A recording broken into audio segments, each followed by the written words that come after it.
Hello everybody, I hope you're having a fantastic day. This is Mark Guillermo of 413 Media Group, and for today's 413 review, I'm going to be sharing with you my thoughts on forms in Filipino martial arts tournaments. Yeah!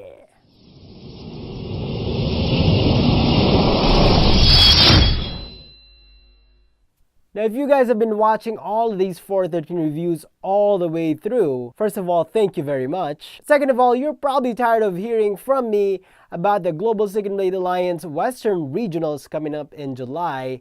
But if you haven't been watching all the way through, don't worry. Basically, it's a Filipino martial arts tournament. And within that tournament, despite the majority of it being sparring divisions, there are actually forms divisions. Yes! Filipino martial arts also has forms. For those of you who don't know, it's also known as Anyo, Cadenza, or Sayaw, which is the Tagalog word for dance. It kind of looks like this. 8.0, 8.0, 8.15, 8.0, 8.5.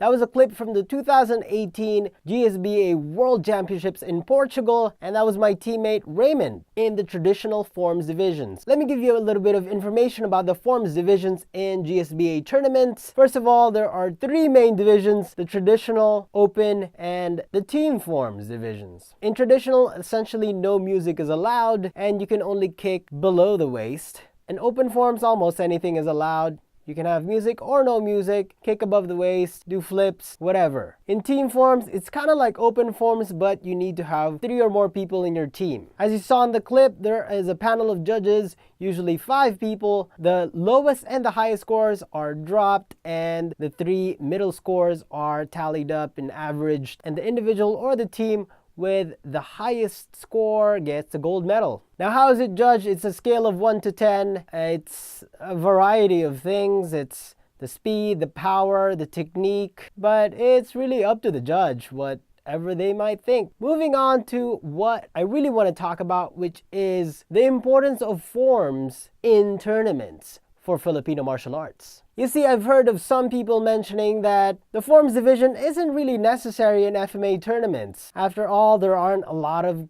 competitors or participants in those divisions. So why do we keep doing it? Well, I think it's more important than you may think. First of all, from a historical and cultural perspective, a lot of people say that there are FMA techniques and moves hidden within traditional Filipino dances, which in a sense are forms. They're sayaw dances. And because part of FMA is cultural, I think it is our duty as the practitioners of the art to preserve this aspect of the art. Secondly, I think it actually helps in the propagation of Filipino martial arts in general. I think FMA tournaments are really effective in spreading the visibility for Filipino martial arts as a whole, which means the bigger the turnout for a tournament is, the more people will be aware of FMA. And so a lot of people say, let's grow the sparring divisions.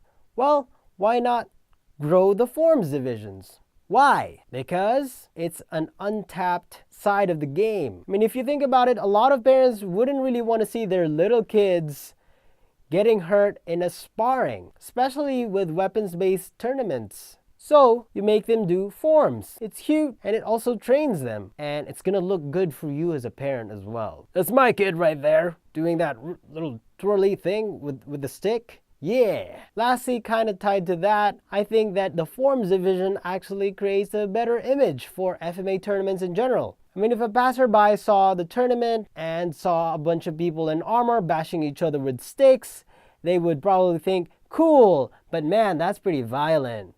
Don't want to get involved in that.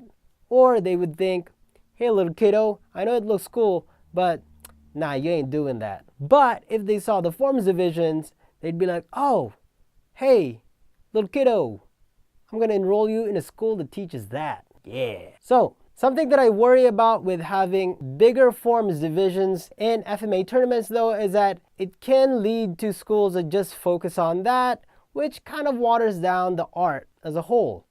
Because in general, a lot of these FMA forms that are done for tournaments are completely made up. So there's a lot of elements that are not too related to FMA or completely unrelated at all, like doing somersaults and aerials and all these things. And also, I think a lot of the FMA forms judging criteria hasn't been hashed out that much, so there could be issues, especially if the division grows bigger. It's gonna be really troubling for a lot of the judges because there's usually not that many participants. But overall, I think that the forms division should be getting the same amount of focus as the sparring divisions. But what do you guys think? Are the forms divisions absolutely necessary in FMA tournaments? Let me know in the comments section below. I'd love to read your comments and I'll reply to them as soon as possible. Once again, thank you guys for watching this video.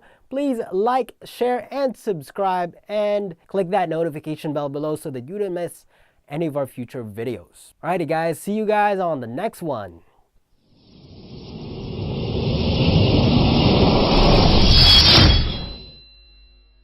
So since we were on the topic of tournaments earlier, this is not completely off topic. I'm going to remind you again of the 2019 Global Stick and Blade Alliance Western Regional Championships happening in San Bernardino, California on July 27, 2019. Make sure you register. The registration is now open. It is $90 for unlimited divisions and it comes with a really awesome hoodie with some cool artwork. Check out the artwork and all the information in www.413group.net/Western. Hope to see you guys there.